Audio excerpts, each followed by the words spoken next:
Give it up for rowdy Ronda Rousey.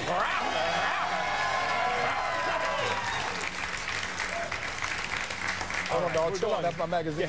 Yeah. Calm down now. I love it. Young girls have a role model they can look up to with a healthy body image and all that. I love it. I'm 3 pounds lighter than that today. All right. I don't know. I was purposely heavy for that one. Really? Yeah. Good for you. Ron, Yeah. you recently told... You ready for the questions? We're going to start right now. I was born that way, man. Ooh. Born ready. Born ready. Number Ain't one. got to get ready. You recently told MMAJunkie.com, quote, I think I got 2 years left in me. Realistically, I am the best, expletive, fighter in the world. And I truly believe that, but you're still rolling the dice no matter who you are. So I do have to kind of set up an exit strategy. What was the reaction to your comments on retiring from fighting in 2 years? Well, first of all, I was really clear about saying 2 to 3 years. Since the beginning when I started MMA, I've been saying this a long time. I was like, yeah, I work in quadrennials. From the Olympics, I expect to be around 4 or 5 years, but you never really know. The way that me and my coach really discussed when it would be time, he's like, the day that you're not overjoyed to come to the gym and train is the day that you're done. Hopkins said he was going to retire from the fight game at, you know, he kept setting limits, and now he's, you know, he's almost 50, he's still whooping guys, and he's still fighting. Yeah, I'd rather be over-prepared than under-prepared. That's what happened after the Olympics was, you know, I was just thinking about the Olympics, and afterward I had nothing. You know, I don't want to assume that I'll retire in 7 years, and God forbid something happens in 2 and I'm not ready. So I just want to have everything be set. I mean, I'm a fighter before anything else. This is what I love doing more than anything in the world, but I can't do it forever, and I'm not going to make the same mistake twice and not be prepared. Now, when you talk about the rigors of the sport, which one is more difficult? Which one's more challenging? Is it the physical aspect and putting yourself in that position all the time, or is it mentally just getting yourself up for every single match? I think it's a little bit of both. The fights Ronda, you have to answer the question. Yeah, which one? You can't do the both thing. Which is more? We know it's which both. one's tougher? I think what's more taxing is the mental part, and it's just the build-up and everything like that. I mean, I fight every single day. I'll have fights that are 40 seconds long, and I'll walk out just exhausted. And it's not because of the physical part, it's because the months and weeks beforehand that you've just been really just tearing yourself apart getting ready for it. All right, along those lines, Sylvester Stallone selected you to join the cast of The Expendables 3 coming out next year. Oh, look at that.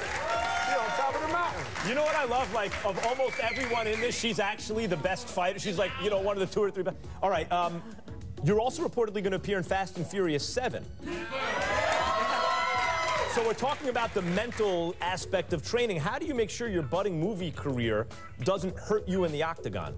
Well, you guys forget that, like, I wasn't just sitting around and training and having free time before all this happened. I mean, I had 3 jobs, and I was working and training full-time and doing all this stuff, and I was still competing. My first year, I had 3 jobs and fought 6 times in 1 year. So I was every 2 months, bam, bam, bam, bam. And it's just as much work. It's just different and more glamorous work. But doesn't it help? Like, I always see fighters in boxing, as they're coming up, if they don't have the name yet, they have to have a day job. Once they get to be full-time fighters, that usually helps them because that's the only thing they're concentrating on. You're not worried at all, like, that it may distract you from focusing on the octagon? No, I'm not undefeated because everything was perfect and laid out for every single fight. Say it, girl. You know, I'm undefeated because regardless of the situation and regardless of how hard it is, I still made it work. Yeah, Marcellus. That was your question. I told you not to say that one, but you still came out with it. You know, You should beat him while you're next. I like challenging myself and making people doubt me. You know, I don't want everyone to be like, oh, Ronda's got this in the bag. I want to give them a reason to doubt. It gives it a little bit more drama. Yeah, then it's not interesting. And who's going to pick Misha Tate to beat you in the rematch? She could beat everybody up there, but I don't know about Jet Li right here. Just calm down right there. No, I see her actually compete. That's the difference. She got quiet. It's like people, who would win, Bruce Lee or Godzilla? Everyone picks Bruce Lee. Have you ever actually seen him fight? I've actually seen Ronda Rousey fight. Did go to the Hurricane. You are scheduled to defend your UFC title against Misha Tate, who you defeated in oh, what happened here? Let me not turn around at this. Nasty armbar. What just happened? You guys have made it clear you don't like each other. Yeah. You even said you wanted to kick the expletive out of Tate's boyfriend, Brian. They ain't like that. Who's also What'd a he do to UFC you? fighter. Take a look at Tate's response to you saying you want to beat up her boyfriend. All right. Quote, I assume she can't keep a man around for any period of time, so I would imagine she's probably pretty jealous that both Brian and I are successful fighting in the UFC and going on 7 years, so she can't keep him out of her mouth. How do you respond to that? What? You still have a problem with her taking shots at your dating life, for example? No, I don't have a problem with it at all. But I mean, like, you know, her boyfriend is like, this tiny little balding braces kind of just easy guy, you know? And I was like, can't keep him out of my mouth. It's just like the idea of him putting his mouth on anything of mine is just, you know, what do we call it? We started calling him the Black & Decker Coochie Wrecker. Let's keep it clean. I mean, it's almost impossible with that quote. Yeah, right. Try to keep it clean. I didn't swear at all. You're the one bringing up the subject. Oh, you Nisha, if she thinks that armbar was bad. I have no follow-up for that one. That was good enough. Let me just say that. Number 4. What's the most embarrassing thing about yourself that you're willing to admit right now, right here on television, on Sportsnation? I will cry over spilt milk. I cry like all the time.